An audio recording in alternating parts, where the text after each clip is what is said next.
Facebook's mission is all about giving people a voice and bringing people closer together. Those are democratic values, and we're proud of them. I don't want anyone to use our tools to undermine democracy. That's not what we stand for. The integrity of our elections is fundamental to democracy around the world. That's why we've built teams dedicated to working on election integrity and preventing governments from interfering in the elections of other nations. And as we've shared before, our teams have found and shut down thousands of fake accounts that could be attempting to influence elections in many other countries, including recently in the French elections. Now, I wish I could tell you that we're going to be able to stop all interference, but that just wouldn't be realistic. There will always be bad actors in the world, and we can't prevent all governments from all interference. But we can make it harder. We can make it much harder. And that's what we're going to focus on doing.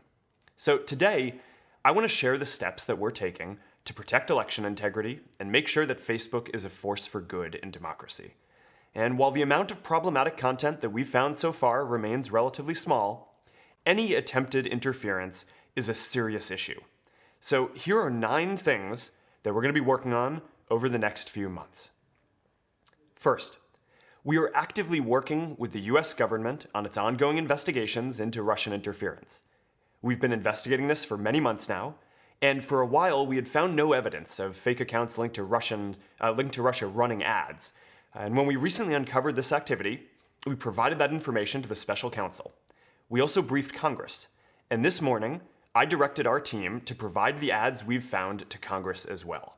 Now, as a general rule, we're going to be limited in what we can discuss publicly about ongoing law enforcement investigations, so we may not always be able to share all of our findings publicly. But we support Congress in deciding how to best use this information to inform the public, and we expect the government to publish its findings when their investigation is complete. Second, we will continue our own investigation into what happened on Facebook in this election. We may find more, and if we do, we will continue to work with the government on it.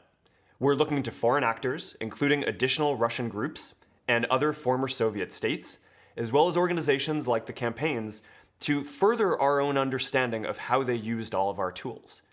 These investigations will take some time, but we will continue our thorough review. Third, going forward, and maybe the most important step we're taking, is we're going to make political advertising more transparent. So when someone buys political ads on TV or other media, they're required by law to disclose who paid for them.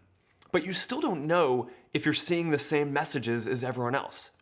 So we're going to bring Facebook to an even higher standard of transparency.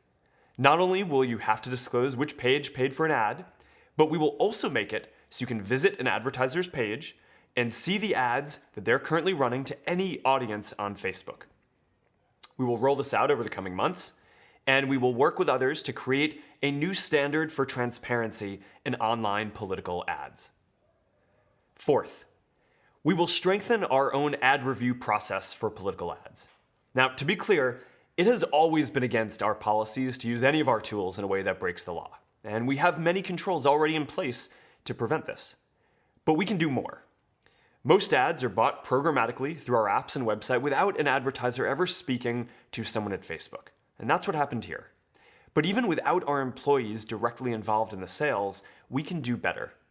Now, I'm not going to sit here and tell you that we're going to catch all bad content in our system. We don't check what people say before they say it, and frankly, I don't think society should want us to. Freedom means you don't have to ask for permission first, and that by default, you can say what you want. And if you break our community standards or you break the law, then you're going to face consequences afterwards. We won't catch everyone immediately, but we can make it harder to try to interfere. Fifth, we're increasing our investment in security and specifically in election integrity. In the next year, we will more than double the team working on election integrity. In total, we'll add more than 250 people across all of our teams focused on the security and safety of our community. Sixth, we will expand our partnerships with election commissions around the world. We already work with electoral commissions in many countries to help people register to vote and to learn about the issues.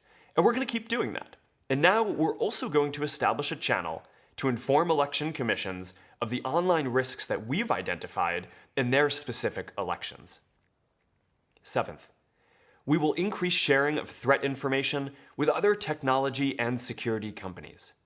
We already share information on bad actors on the internet through programs like Threat Exchange, and now we're going to explore ways that we can share more information about anyone attempting to interfere with elections.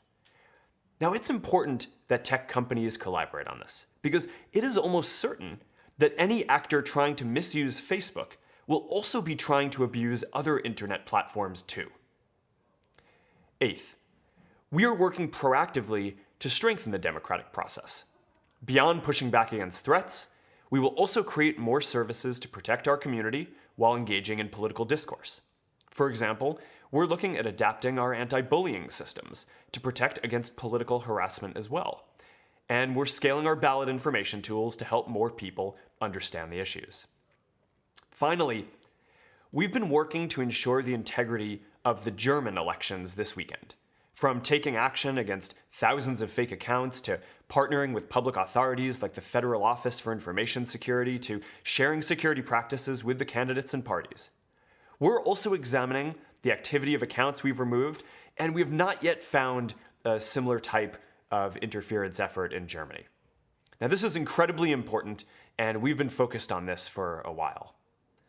Now, at the same time, it's important not to lose sight of some of the more straightforward and larger ways that Facebook plays a role in elections. And these effects operate at much larger scales, of 100 times or 1,000 times bigger than what we're discussing here today. In 2016, people had billions and billions of interactions and open discussions on Facebook that may have never happened before offline. Candidates had direct channels to communicate with tens of millions of citizens, and campaigns spent tens of millions organizing and advertising online to get their messages out further. And we organized Get Out the Vote efforts that helped as many as 2 million people register to vote who might not have voted otherwise. Many of these dynamics were new in this election, and at a much larger scale than had ever been seen before in history, at a minimum. And they were much larger in scale than any of the interference that we have found. But we are in a new world. It is a new challenge for internet communities to have to deal with nation-states attempting to subvert elections. But if that's what we must do, then we are committed to rising to the occasion. Our sophistication in handling these threats is growing and improving quickly. We will continue working with the government to understand the full extent of Russian interference, and we will do our part, not only to ensure the integrity of free and fair elections around the world, but also to give everyone a voice and to be a force for good in democracy everywhere. Thanks for tuning in, and we'll keep you updated with more soon.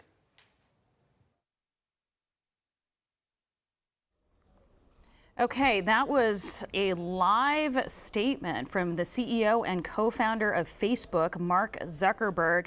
And I'll just give you some context for what he was talking about. He basically laid out a 9-point plan to make sure that Facebook is a force for good in democracy. As we've been reporting at CBS News, Facebook is under scrutiny, congressional scrutiny, for its role in the 2016 presidential election after it was discovered that they sold $100,000 worth of ads to Russian troll armies.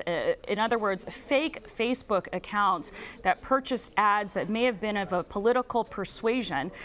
We have learned today from Zuckerberg, and we've confirmed this, that Facebook is now going to turn over the content of those ads to Congress. There are 3,000 of these ads up until now. We haven't been sure exactly what the nature of the ads were, but those ads will be turned over to the Senate panel, which is also planning to question some Facebook representatives. Zuckerberg also talked about steps that the company is taking to ensure more transparency in these political ad buys, in the same way that TV companies must reveal who is behind ad purchases when it comes to political ads. And he listed other ways that Facebook is trying to get a handle on what some have called fake news, misinformation, manipulation of Facebook algorithms to damage democracies. I'll also highlight one other point. Facebook is conducting, according to Zuckerberg, its own investigation into what happened in election 2016 and Facebook's role in it. He says as part of that investigation, Facebook is looking not only at Russian actors, but other Soviet states and other political campaigns. You are watching CBSN.